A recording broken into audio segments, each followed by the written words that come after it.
Ladies and gentleman, ಹಾಡ ಹಗಲೇ ಗುಂಡಿನ ಸದ್ದು ಕೇಳಿಸ್ತಾ ಇದೆ ಅಂದ್ರೆ ಪೊಲೀಸರು ಏನ್ ಮಾಡ್ತಾ ಇದ್ದಾರೆ? ಕರುನಾಡಲ್ಲಿ ನಿಜವಾದ ಕಾನೂನು ಯಾರ ಕೈಯಲ್ಲಿದೆ? ಪೊಲೀಸರ ಕೈಯಲ್ಲ ಅಥವಾ ರೌಡಿ ಗ್ಯಾಂಗ್ಗಳ ಕೈಯಲ್ಲ.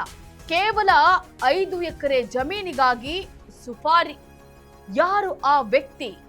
ಪಬ್ಲಿಕ್ ಪ್ಲೇಸ್ ನಲ್ಲೇ ಗನ್ ಸೌಂಡ್ ಮಾಡಿದವರು ಯಾರು?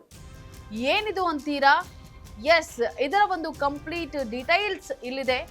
ನೆಲ ಜಲ ಭಾಷೆಗಾಗಿ ಪ್ರಾಮಾಣಿಕ ಪತ್ರಿಕೋದ್ಯಮ. ನೀವು ನೋಡ್ತಾ ಇದ್ದೀರಾ ಫೋಕಸ್ ಟಿವಿ. ನಾನು ಪವಿತ್ರ.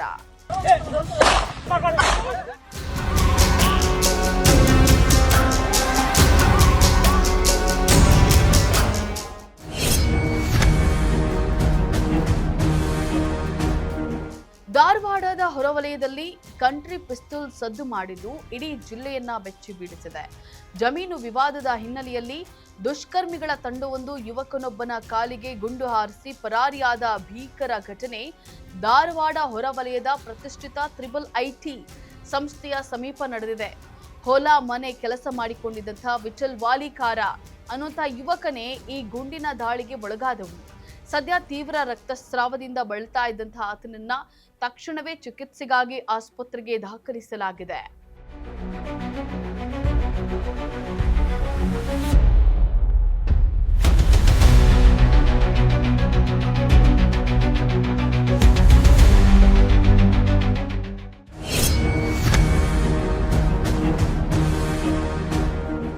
ಪೊಲೀಸರ ಪ್ರಾಥಮಿಕ ತನಿಖೆಯ ಪ್ರಕಾರ ಈ ಮಾರಣಾಂತಿಕ ದಾಳಿಗೆ 5 ಎಕರೆ ಜಮೀನಿನ ವಿಚಾರವಾಗಿ ನಡೀತಾ ಇದ್ದಂತಹ ಸುದೀರ್ಘ ವ್ಯಾಜ್ಯವೇ ಮುಖ್ಯ ಕಾರಣ ಎನ್ನಲಾಗ್ತಾ ಇದೆ. ವಿವಾದಿತ ಜಮೀನಿನ ವಿಷಯವಾಗಿ ಎದುರಾಳಿಗಳು ವಿಠಲ್ ವಾಲಿಕಾರನನ್ನ ಗುರಿಯಾಗಿಸಿಕೊಂಡು ಸ್ಕೆಚ್ ಹಾಕಿದ್ರು. ಅದರಂತೆ ಹೊಂಚು ಹಾಕಿ ಬಂದಂತಹ ದುಷ್ಕರ್ಮಿಗಳು ಕಂಟ್ರಿ ಪಿಸ್ತೂಲನ್ನ ಬಳಸಿ ನೇರವಾಗಿ ವಿಠಲನ ಕಾಲಿಗೆ ಗುಂಡು ಹಾರಿಸಿದ್ದಾರೆ. ಸದ್ಯ ಸಿಕ್ಕಿರುವ ಮಾಹಿತಿಯ ಪ್ರಕಾರ ಈ ಕೃತ್ಯವನ್ನ ಎಸಗಲು ಹುಬ್ಬಳ್ಳಿಯ ರೌಡಿ ಗ್ಯಾಂಗ್ ಒಂದನ್ನ ಬಳಸಿಕೊಳ್ಳಲಾಗಿದೆ ಅನ್ನುವಂಥ ಶಾಕಿಂಗ್ ವಿಷಯ ಕೂಡ ಬೆಳಕಿಗೆ ಬಂದಿದೆ.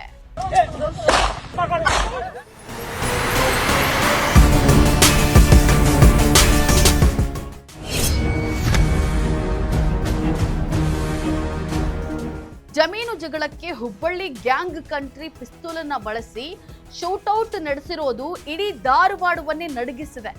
ಸದ್ಯ ಕಾಲಿಗೆ ಗುಂಡು ಬಿದ್ದು ಗಾಯಗೊಂಡಿರುವಂತಹ ಯುವಕ ವಿಠಲ್ SDM ಆಸ್ಪತ್ರೆಯಲ್ಲಿ ಚಿಕಿತ್ಸೆಯನ್ನ ಪಡಿತಾ ಇದ್ದಾನೆ. ವಿಷಯ ತಿಳಿತಾ ಇದ್ದಂತೆ ಅಲರ್ಟ್ ಆದಂತಹ ಕಮಿಷನರ್ N ಶಶಿಕುಮಾರ್ ಖುದ್ದಾಗಿ ಆಸ್ಪತ್ರೆ ಹಾಗೂ ಸ್ಪಾಟ್ಗೆ ಭೇಟಿಯನ್ನ ನೀಡಿ ತನಿಖೆಯನ್ನ ತೀವ್ರಗೊಳಿಸಿದ್ದಾರೆ.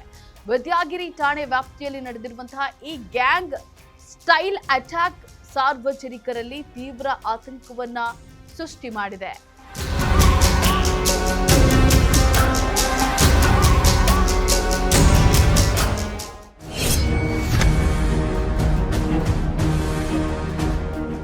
ಸದ್ಯ ಪ್ರಕರಣ ದಾಖಲಿಸಿಕೊಂಡಿರುವಂತಹ ಪೊಲೀಸರು ಎಸ್ಕೇಪ್ ಆಗಿರುವಂತಹ ಹುಬ್ಬಳ್ಳಿ ಗ್ಯಾಂಗ್ ಹಾಗೂ ಇದರ ಹಿಂದಿರುವಂತಹ ಮಾಸ್ಟರ್ ಮೈಂಡ್ಗಳ ಬೇಟೆಗೆ ಬಲೆ ಬೀಸಿದ್ದಾರೆ. ಇದಾಗಿತ್ತು ಈ ಕ್ಷಣದ ಅಪ್ಡೇಟ್.